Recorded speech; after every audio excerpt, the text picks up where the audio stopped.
Hello, moi, c'est Lucie, la cofondatrice de Pièces Rapportées. Après 2 ans et demi à dénicher à vous faire découvrir nos marques de puzzles coup de cœur fabriquées en Europe, on a lancé notre première collection de puzzles illustrés. Le résultat? Des œuvres originales colorées réalisées par des illustratrices françaises et créées spécialement pour être puzzlées. Le tout sur un puzzle de qualité, au toucher soft touch et fabriqué en France. Pour notre première collection, nous avions collaboré avec Limistique, Soléon, La Ville et les Nuages et Lison Boger en leur donnant carte blanche pour imaginer leur propre définition du bonheur. Place maintenant à la deuxième collection de puzzles avec 6 nouvelles artistes. Et comme pour la première, on vous laisse découvrir leur univers et les coulisses de leur illustration. Alors installez-vous confortablement, accompagné d'un thé fumant, d'un bon café, ou tout simplement en faisant un puzzle. On a beaucoup de choses à se raconter.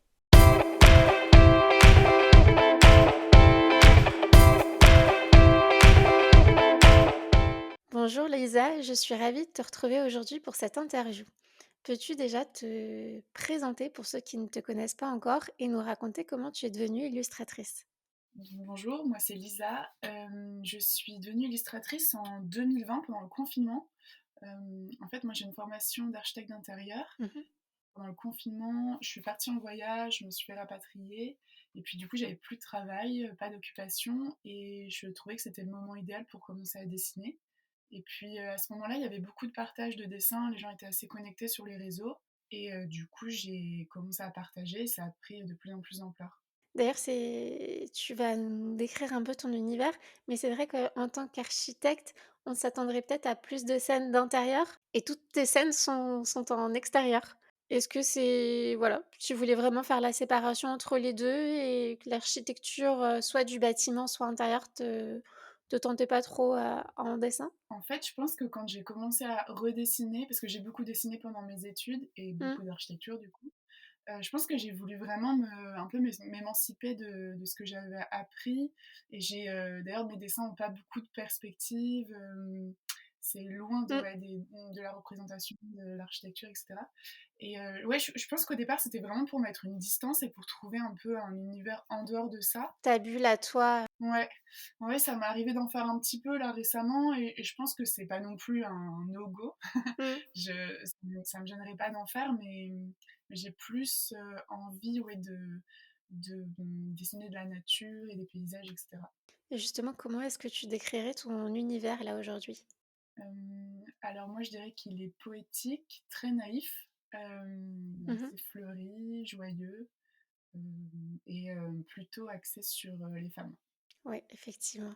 La nature, les fleurs, le soleil, tu fais toujours un soleil, très doré, dans ton ciel.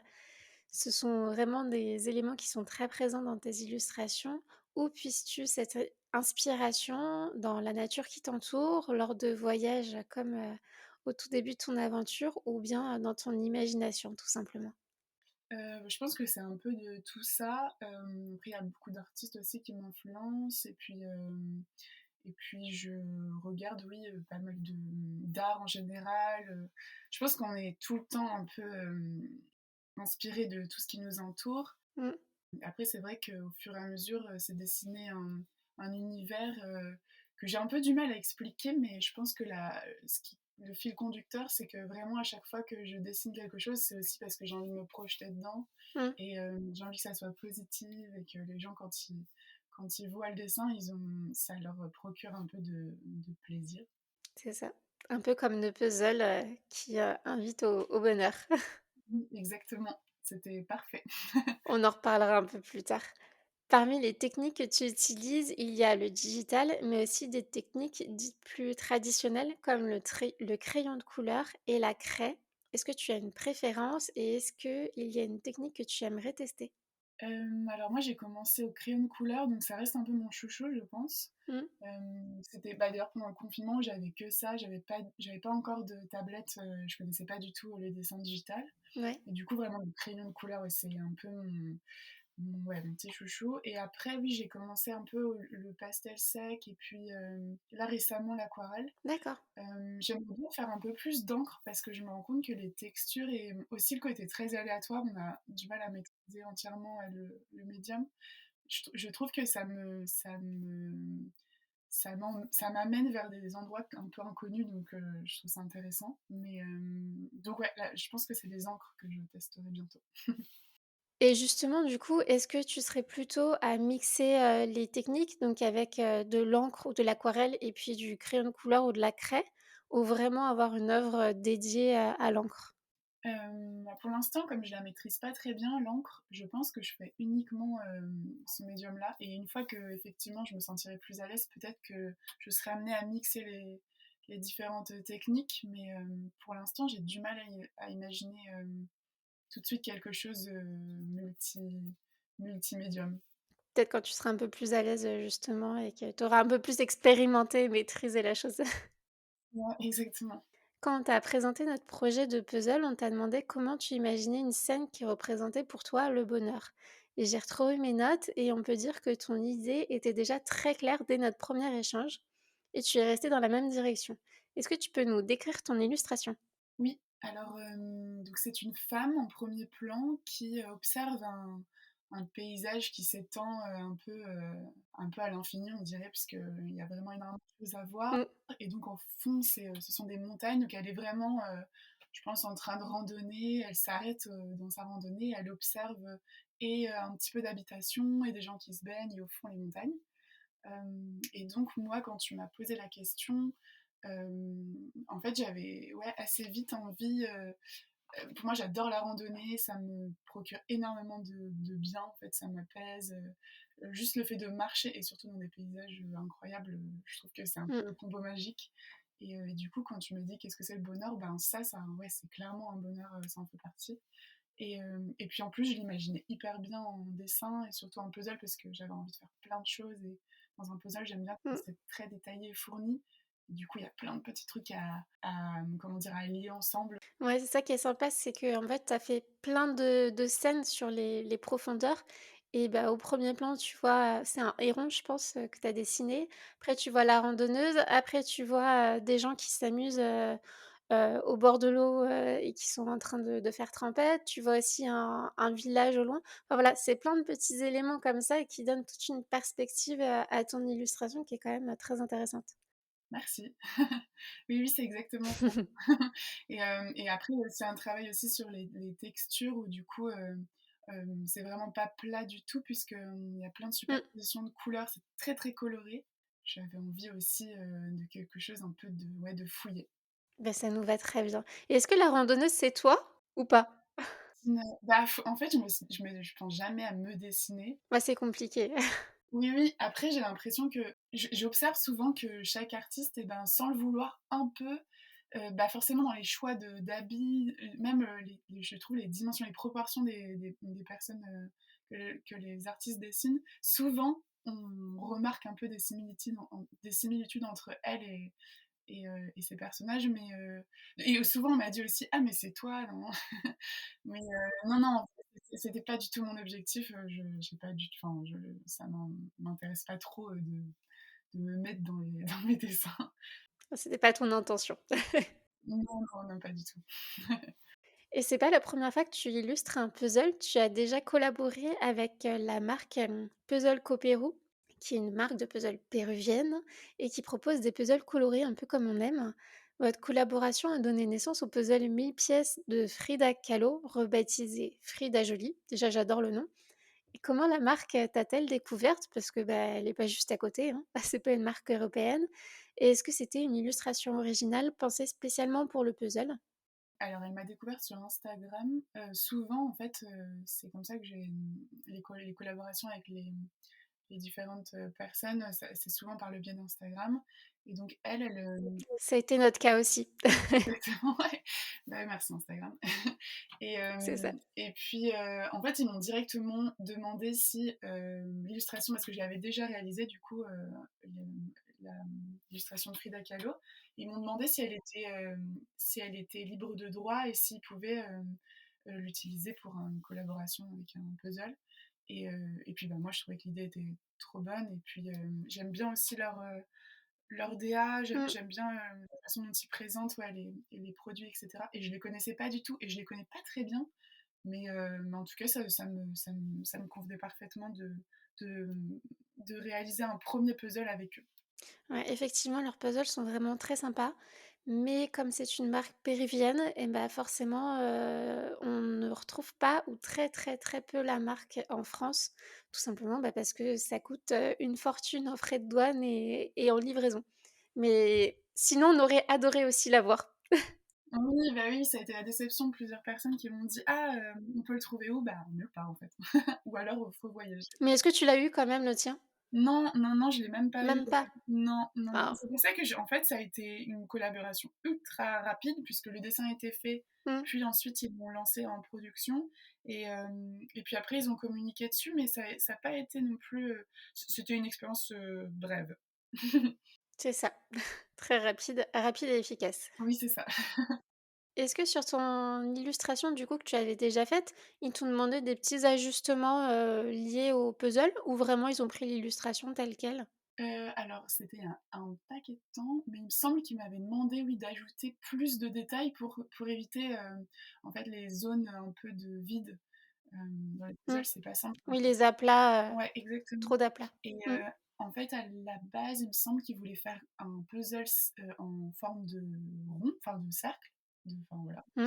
de disque et puis en fait, ils ont changé d'avis et puis oui, ils m'ont juste demandé de rajouter des détails mais c'est tout. Oui, donc il y a quand même des tout petits ajustements, mais c'était vraiment ton illustration, de base, qui a pas trop été changée. Et je t'ai pas posé la question, est-ce que tu es une fan de puzzle? Oui, j'aime beaucoup et en fait, je suis hyper déçue parce que ces derniers temps, j'ai pas, eu, l'occasion de vraiment en faire. En fait, quand j'ai un peu de temps libre, finalement, je passe plus de temps à créer, que faire des puzzles. Mmh. Mais, mais j'en ai qui sont encore dans leur blister en plus, je sais même pas où faire. Mais j'adore ça en fait, je trouve ça juste le fait d'assembler des choses, c'est un côté un petit peu, fascinant et puis Puis méditatif, hein. Mmh. ouais, c'est ça exactement. Donc, oui, si, si, j'adore, c'est très agréable. Et parmi les marques de puzzle que tu aimes bien, du coup, une comme ça qui te vient en tête et qui est vraiment ta marque de puzzle, préférée ou alors ton dernier coup de cœur? Eh bien, en fait, je travaille dans une librairie. Eux, ils ont pas mal de puzzles des éditions Pascal, avec qui je travaille d'ailleurs. Oui. Et j'ai vu leur dernière collection, elle est cool, il y a vraiment des beaux dessins. Donc, je dirais Mmh eux, mh. mais après, je suis pas une experte en puzzle, hein, je connais pas très bien toutes les marques, etc. Mais souvent, je m'en rappelle plus des dessins selon les illustratrices ou les Oui, illustratrices, mais sinon, la marque, je suis pas non plus ouais, hyper renseignée. d'accord. Mais c'est vrai que les éditions Pascal, qu'on retrouve surtout en librairie, j'ai l'impression et pas trop en boutique, type, concept store. C'est des puzzles qui sont quand même très sympas. Et il me semble même que c'est fait en France aussi. Oui, oui, exactement, ouais. Peux-tu nous partager une collaboration que tu as faite et dont tu es particulièrement fière? Alors, il y a une collaboration qui va arriver, alors je peux en parler un peu brièvement, mais c'est avec, French and Happy et donc c'est une jeune femme qui vient d'ouvrir son entreprise de foulards en soie. OK. Du coup, elle a fait appel à plusieurs illustratrices pour dessiner, un dessin pour ses foulards et du coup, je peux pas encore vraiment parler du dessin puisqu'il n'est pas sorti, mais je suis assez contente de ce que j'ai fait. Alors, le l'interview va sortir en même temps que nos puzzles, donc là, on a un petit peu d'avance, mais ça va sortir normalement à partir de juillet. Donc peut-être que ton foulard sera déjà, sorti à ce moment-là et révélé surtout. Ouais, bah, en fait, peut-être que là, je parle de quelque chose, dont la plupart des gens enfin la plupart des gens, pas beaucoup, pas tout le monde me connaît, mais en tout cas ceux qui me connaissent et qui me suivent, seront peut-être déjà au courant. Donc ouais, ouais, carrément. Mais c'est vrai que c'est un format que je vois de plus en plus, le textile enfin l'impression sur du textile et notamment sur le foulard. Il y avait, Piment Martin, je crois, qui l'avait fait, j'avais vu ça l'année dernière. Oui, j'ai vu. Là, j'ai vu aussi, dernièrement Limystique avec qui on avait collaboré pour la première collection. Ouais, qui a fait un super dessin d'ailleurs, il est vraiment très, très beau, hyper vibrant, Mmh, j'aime bien et ouais, en fait, j'ai l'impression que le foulard, il est redevenu à la mode là, récemment bah, c'est ça. et ouais, du coup, tout d'un coup, il y a eu un essor et bah, forcément pour nous, c'est génial, les illustratrices parce en fait, on surfe un peu sur, sur la mode et du coup, ça nous permet d'avoir des nouveaux supports de création et c'est top. Ouais et surtout que j'ai l'impression que le textile, c'est quand même un sujet qui plaît beaucoup aux illustratrices et souvent elles ont envie de tester ce nouveau support et le faire via un foulard, bah, c'est peut-être plus accessible que le faire par exemple sur une veste ou sur un pantalon où là il est voilà, techniquement c'est quand même beaucoup plus compliqué parce que voilà, il y a des coutures et cetera alors que le foulard vraiment c'est un rectangle ou un carré Ouais, exactement. et a priori, bah, c'est comme un puzzle quoi. Oui, c'est ça, ouais, le puzzle ou le foulard quand c'est une surface plane et du coup, Mmh. effectivement, ouais, quand il y a pas trop d'inconnus, bah, forcément, c'est beaucoup plus simple. Mais après les défis sont aussi cool quand c'est des vêtements. Ouais et puis ce qui est sympa en plus avec le foulard aussi, c'est que, bah, tu vois l'illustration quand, le foulard est déplié et puis après quand tu le noues, ça donne un tout autre aspect et tu redécouvres un peu l'illustration avec le mélange des couleurs et tu vois pas forcément ton illustration, mais plus un espèce de mélange de plein d'éléments et c'est très sympa aussi. Oui et d'ailleurs, c'est un peu comme ça que j'ai créé ce dessin, c'est en imaginant d'abord la, en fait, comme tu dis, tout le mélange de couleurs, ce que ça peut donner. Mmh. Parce qu'il est plus souvent, quand on le porte, et ben, il est forcément plus souvent noué que déplié et je pense qu'il est déplié quand les gens sont là: «Regarde le dessin», mais quand ils veulent faire un petit peu une démonstration de ce qu'ils ont, mais du coup, en règle générale, effectivement, c'est plus un fouillis de toutes ces couleurs et c'était surtout ce travail-là qu'il fallait bien réfléchir, en amont. Ouais et si tu avais un projet de rêve, lequel serait-il? Moi, j'aimerais bien faire des énormes fresques, mais dans tout un espace, pas seulement une fresque sur un mur, mais en fait que vraiment, alors soit ça, soit vraiment, prendre un espace et le remplir d'illustrations, soit, faire dans le papier peint. Ça, j'aimerais beaucoup. Ah! Ça me ramène un peu à l'archi d'intérieur Mmh. et là, je pense que ce serait un petit peu, ouais, la pépite de le gros lien entre les 2 et que j'ai pas encore et ouais, j'aimerais bien, essayer de faire ça un jour. Ah, c'est vrai qu'on nous l'avait jamais dit, l'illustration en papier peint. Autant les fresques, oui, le textile, oui, mais Ouais, c'est vrai que ça s'y prête vraiment bien et j'imagine bien un papier peint panoramique, avec, une de tes illustrations, carrément, pleines de nature, avec tes couleurs à la fois vives et chaudes en même temps, ça j'imagine bien la chose. ouais. Il faudrait que je fasse quelque chose un peu plus, soft peut-être parce que sinon les Oui, gens sont là, ou alors ce serait dans un concept un peu de, tu sais, de café ou un magasin où du coup tu peux te permettre d'avoir quelque chose mmh, un peu plus fou. Mais ouais. ouais, ouais, carrément, j'aimerais trop, oh, ce serait incroyable. Et beh, écoute, on croise les doigts pour toi. Notre objectif avec Pièces rapportées est de proposer des puzzles qui font du bien tout en faisant découvrir le travail d'illustratrice. On va maintenant inverser les rôles et c'est à toi de nous faire découvrir un ou une illustratrice qui t'inspire ou que tu as découvert récemment. Je t'écoute. Moi, je suis fan du travail de Geoffroy Piton, qui est un Nantais et qui lui travaille sur, des grands surfaces textiles principalement, plutôt de l'abstrait, mais ses couleurs sont incroyables. Je l'ai, déjà évoqué d'ailleurs dans un podcast récemment, mais vraiment en ce moment je suis un peu, comment dire? Bloquée sur son travail. Il est vraiment très doué et c'est, pas forcément très proche de ce que je fais, mais en tout cas très inspirant. Oui, je l'ai sous les yeux là, je ne connaissais pas, je découvre. Et effectivement, c'est très fouillis, c'est plein d'éléments qui sont un peu superposés. Ouais. En même temps, il y a beaucoup de rose, de vert, d'orange. Et lui, il travaille en plus, l'espace, le volume et l'illustration, Mmh. enfin en tout cas le dessin et vraiment il fait ça, de manière, très, très réussie, enfin moi je suis assez, ouais, fascinée. Bravo, bravo monsieur. Puis c'est bien parce qu'en général, on nous donne plutôt des noms d'illustratrices, donc tu vois, tu l'as fait spontanément et c'était un illustrateur, donc c'est très bien aussi. Oui, bah, ouais, ouais, alors après moi j'aime bien aussi mettre, plutôt la lumière sur les femmes, bien sûr, parce que on n'en parle jamais assez. Mais en tout cas bon, lui, ça va, oui, vraiment, ça valait le coup quand même d'en parler, puisqu'il fait un très bon travail. Oui, une belle découverte, merci. Et enfin, pour clôturer cette interview, où peut-on suivre tes aventures? Alors plutôt sur Instagram, du coup mon compte c'est Lisa-Mas, M-A-2-S-E.